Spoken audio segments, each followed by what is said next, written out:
Okay.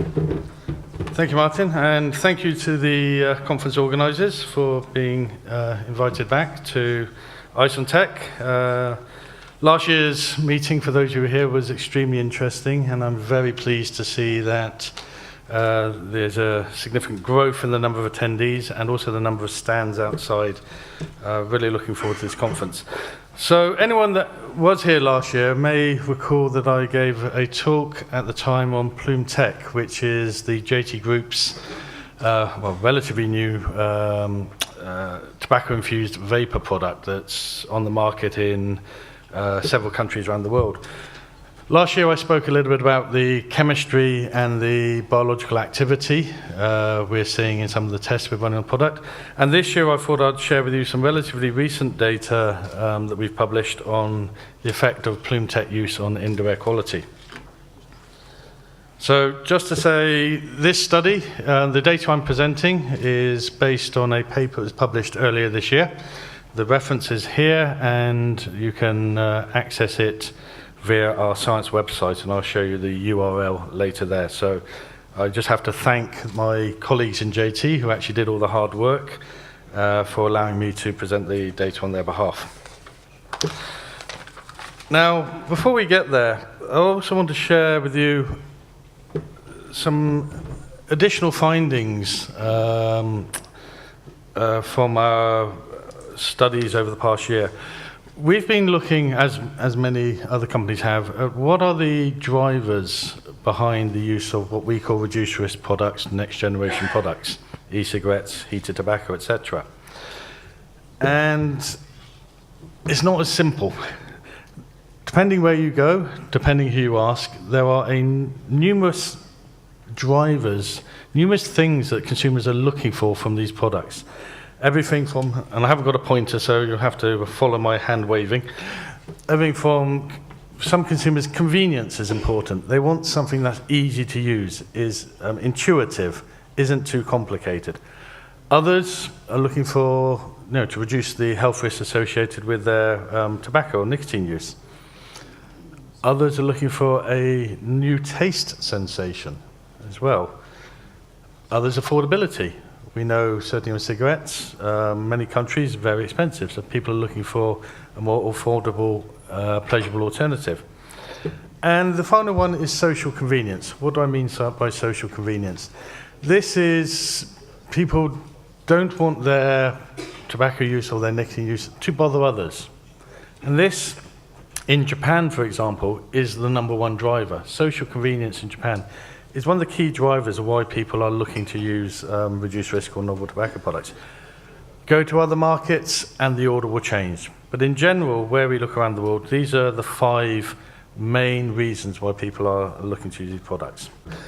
And how does this all fit into harm reduction? Because at the end of the day, tobacco harm reduction is central to e-cigarettes, heated tobacco products, and other forms of smokeless tobacco. Many of you will know, it's been presented on several occasions now, harm reduction in general is a mixture of the product risk reduction and the acceptance of the product. You can have the safest product in the world, but if nobody wants to use it, the overall equation, anything times 0 is 0. So you have to balance the equation between the product risk or the relative product risk and this product acceptance. And as I said earlier, product acceptance itself is multifaceted, from ease of use, from affordability, social convenience, etc. So in our product development activities, like many others, we look across all these metrics and try and develop products that not only have that reduced risk potential, but also have that consumer acceptability. And that will vary not only between different countries, but also between different people within those countries. So there isn't a one product will fit all answer here. I've got a very strong personal view that we're going to need a portfolio of different products addressing different aspects of the consumer acceptance in order to really drive forward the harm reduction agenda. So today, I said I'm going to talk about indoor air quality. So this is related to the reduced risk, and it's also related to the social convenience, so not bothering others area. Before I get there, I just want to mention one other aspect that I believe we're probably going to hear a lot about at this meeting, and this is the so-called risk continuum cliff concept. The general theory here, or the thinking, is that the risk associated certainly with tobacco products is related to the heat at which the tobacco reaches during use. With cigarettes, obviously very high heat at the 800-900 degrees with a level of risk, and then products with lower heating temperatures having a reduced risk. And the cliff, as it were, being defined by the presence or absence of combustion. So the charcoal heated products, the heat stick type products, and the tobacco infused vapor with no combustion are basically at the bottom end of the cliff. And the data is beginning to support this. So this is just one very simple way of graphically showing this. This is Cambridge filter pad test. So this is what happens if you pass the vapor or smoke through a filter pad, what's collected on the pad. You can see that on your left, there's the filter pad from a cigarette, and you can see the brown material on that pad is the so-called tar, total particulate matter. In the non-combusted products, you can see that there's a vast reduction in the level of staining, so material collected on that pad. So heated tobacco product, you can just see there's a very small amount of staining, and down to the tobacco infused, there's even less staining. In fact, very similar to that seen in e-cigarettes. Temperature continuum doesn't really work for e-cigarettes because they don't heat a tobacco matrix. So we see it in terms of the chemistry, and we're beginning to see a similar effect in terms of the biological activity as well. Again, as I said, this talk is going to focus on the Ploom TECH, which sits in the tobacco-infused vapor category. For those of you not familiar with the product, very quick introduction. So Ploom TECH, the general way it works is that the device contains two main elements, a nicotine and flavor-free liquid, so what I call a naked e-liquid, and a tobacco capsule. The liquid, as in e-cigarettes, is heated to generate a vapor, and this vapor then passes through the tobacco capsule where it picks up nicotine and flavors from the tobacco blend and is then inhaled. And in doing so, as shown on the previous graph, the tobacco is warmed to around about 30-40 degrees centigrade, so around about body temperature. And as I showed last year, the result of this low heating of the tobacco can be clearly seen in the chemistry of the vapor. So here we have a comparison of the vapor chemistry between cigarette smoke in the orange bars and Ploom TECH in the blue bars. And you can see there are many more orange bars visible than there are blue bars.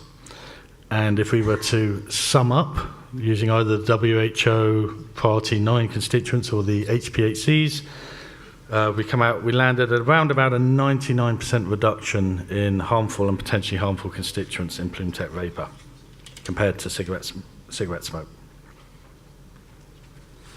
So that data I presented last year, and so now I'm moving on to the new data I want to present. In terms of indoor air quality for e-cigarettes, heated tobacco, any of these type of products that does not generate side stream smoke, the indoor air quality is going to be affected primarily by what's in the exhaled breath. That's what's going into the room. So in the study, my colleagues in JT first of all did an exhaled breath analysis. What's in the exhaled breath of Ploom TECH users compared to non-users, people that aren't using any product. Here I've just selected some of the constituents they tested, and as you can see, no product use, so what's normally in your breath is in the orange bar, and the measurements or the levels in Ploom TECH users is in the blue bar.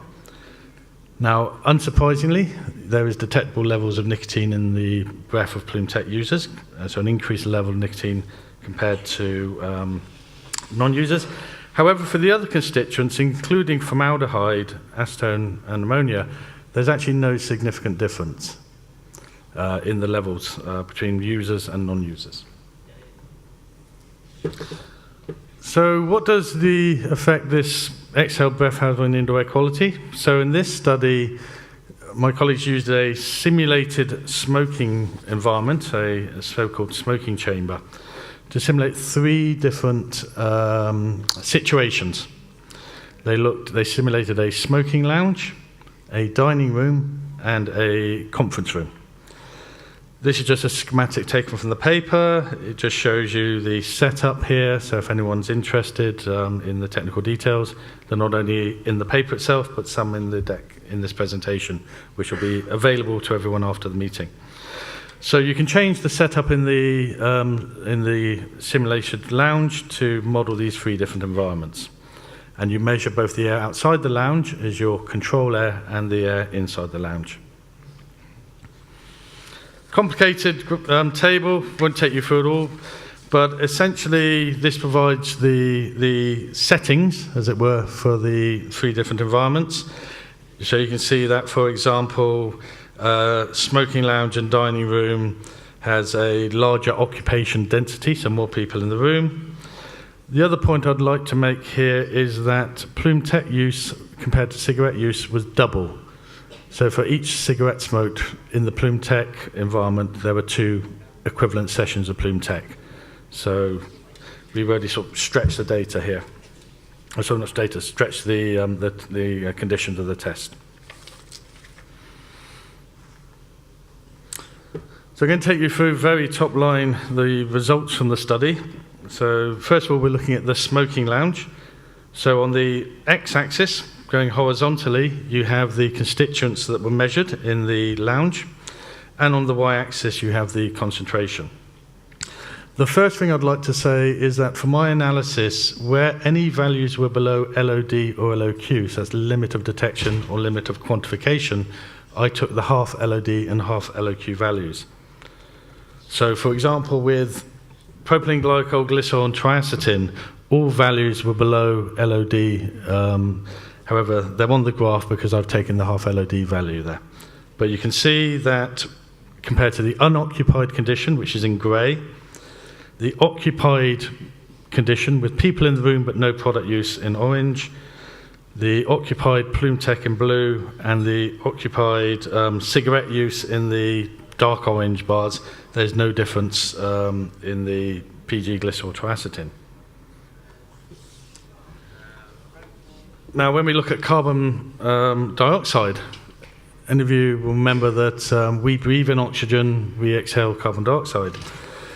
Here we can see that whenever there are people in the room, whether that is people not using products, people using Ploom TECH, or people using cigarettes, the CO2 level, is higher than an unoccupied room. And that's just a case of normal respiration, us breathing in and out.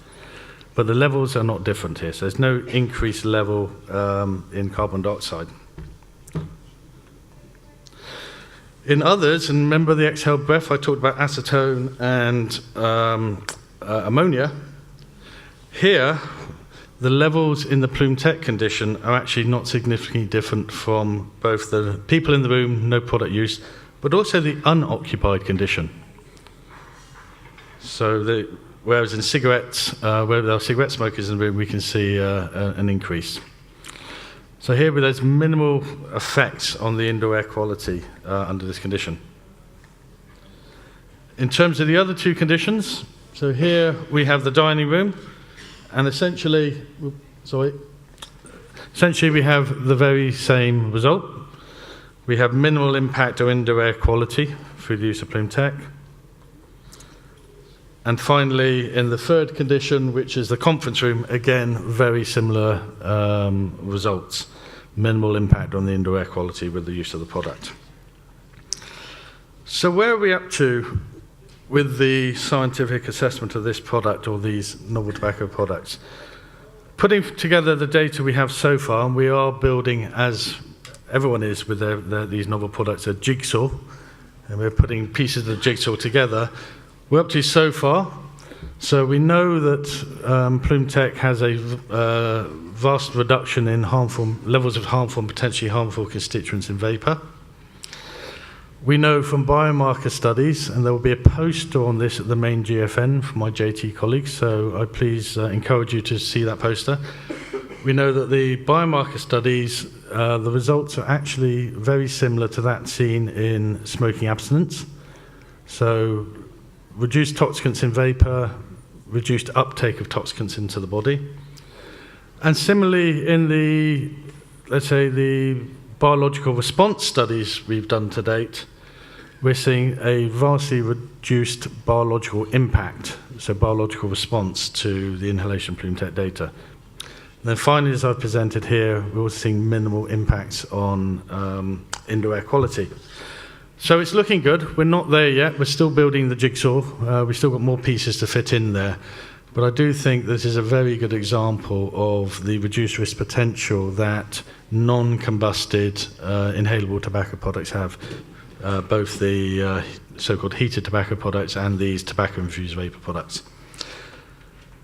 So as I mentioned, if you are interested, the study itself and some further information is available on the JT website, science website, and we've also got a stand outside with some little booklets, and please feel free to pop by and pick one up and have a chat with us. Thank you very much.